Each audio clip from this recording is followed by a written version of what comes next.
जिस लड़ाई को हम लोग लड़ रहे हैं उस लड़ाई की चर्चा ही नहीं।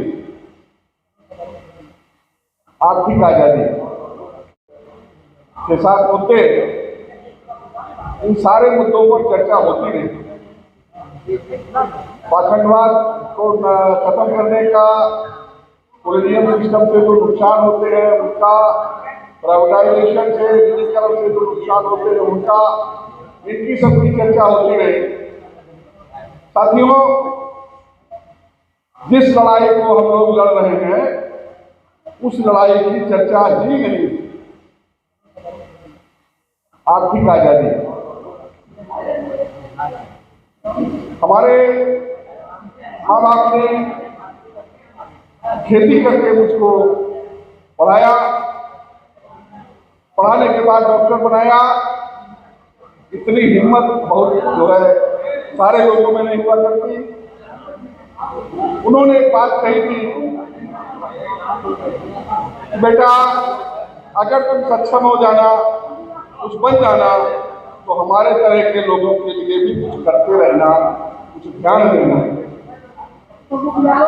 आज आप यहाँ देख रहे हैं, जिनकी आर्थिक स्थिति अच्छी है वही सारे लोग यहाँ दिखाई पड़ रहे हैं, वही विचार विमर्श कर रहे हैं, और जिनकी आर्थिक स्थिति अच्छी नहीं है वो यहाँ झांक नहीं पा रहे हैं। अगर झांकते हैं तो किसी काम के करने से, मजदूरी करने से, लेबर को है। साथियों, इस आर्थिक आजादी के मुद्दे पर, इस आर्थिक गैर बराबरी के मुद्दे पर हमारे कब चर्चा करेंगे लोग, मैं इसका इंतजार ही करता रहा।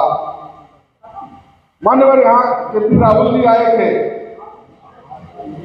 और आप मेरे ड्राइवर भी थे। मैंने के.पी. राहुल जी के साथ शुरू किया था 1980-82 में, और तब से के.पी. राहुल जी भी जो है अपना प्रशिक्षण कार्यक्रम जारी रखे हुए हैं और हम भी अपना कार्यक्रम जारी रखे हुए हैं। लेकिन बिना आर्थिक आजादी की बात किए आज तक के.पी. राहुल जी भी भटक रहे हैं, लेकिन हमको किनारा मिल गया।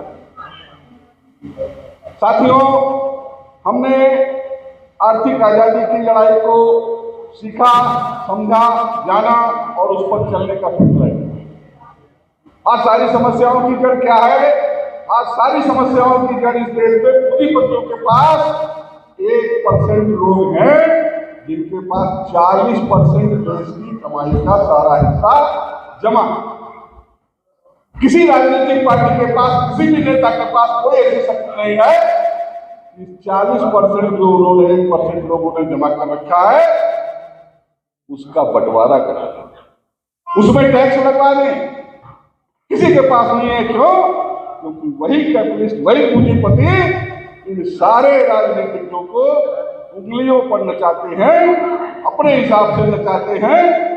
और आज का प्रधानमंत्री तो आप लोग जान रहे हैं, समझ रहे हैं, कैपिटलिस्ट को ही आगे बढ़ाना।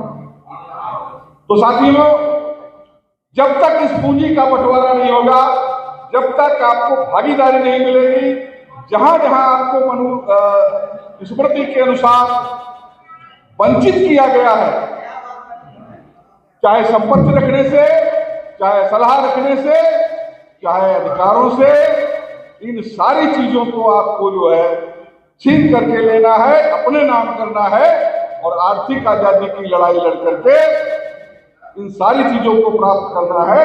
जब तक आप ऐसा नहीं करेंगे कुछ नहीं कर पाएंगे, ऐसा मेरा समझना है, मानना है और हमारे लोगों का जानना है। क्यों? क्योंकि हमारे गायक हैं भारती जी, वो कहते हैं जब तक मैं पूजा पाठ करता रहा, मंदिरों में जाता रहा, टीका लगाता रहा, तब तक मैं परेशान ही रहा। और जिस दिन से मैंने वो लाइन छोड़ दी और उसके बाद मैंने इनकी नसबंदी करना शुरू, उसी दिन से वो आदमी आर्थिक स्थिति से ऊपर उठता चला गया और आज जो है वो दसियों लाख का संपत्ति का मालिक है। ठीक इसी तर्ज पर इस देश के कैपिटलिस्टों को जब तक आप नसबंदी नहीं करेंगे, तब तक इस देश के लोगों का कोई भला नहीं हो सकता।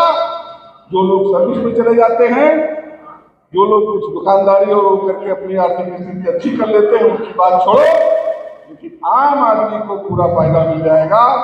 आम आदमी को इस देश की जो संपत्ति है, जो प्रकृति प्रदत्त संपत्ति है, उसमें उसका हिस्सा मिलेगा, ये संभव नहीं है।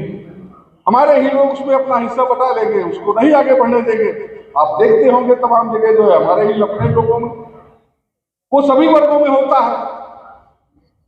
इसलिए इसके विरुद्ध जो है आर्थिक आजादी के पाने के लिए जो आंदोलन चल रहा है, आर्थिक आजादी आंदोलन, उस आंदोलन को सभी नेताओं को अगर बनाना है, उसको रखना है, सबको एक साथ लाना है और इस जो है डूबते हुए समाज को फिर से अगर एक साथ रखना है, जोड़ना है, तो आपको आर्थिक आजादी की लड़ाई लड़नी ही पड़ेगी। हम लोग उसको लड़ रहे हैं। 2011 में संसद ने इस बात को मान लिया है कि इस देश की जो पूंजी है, जो संपत्ति है, जो प्राकृतिक संपदा है, उसका बंटवारा हर किसी में होना ही चाहिए। इस पर मोहर लगा दी है। आप लोगों को इस पर जो है काम करने की जरूरत है, जानने की जरूरत है, समझने की जरूरत है। सभी के दिन अच्छे हो जाएंगे, ऐसा मेरा मानना है। इन्हीं बातों के साथ मैं अपनी बात को खत्म करूंगा।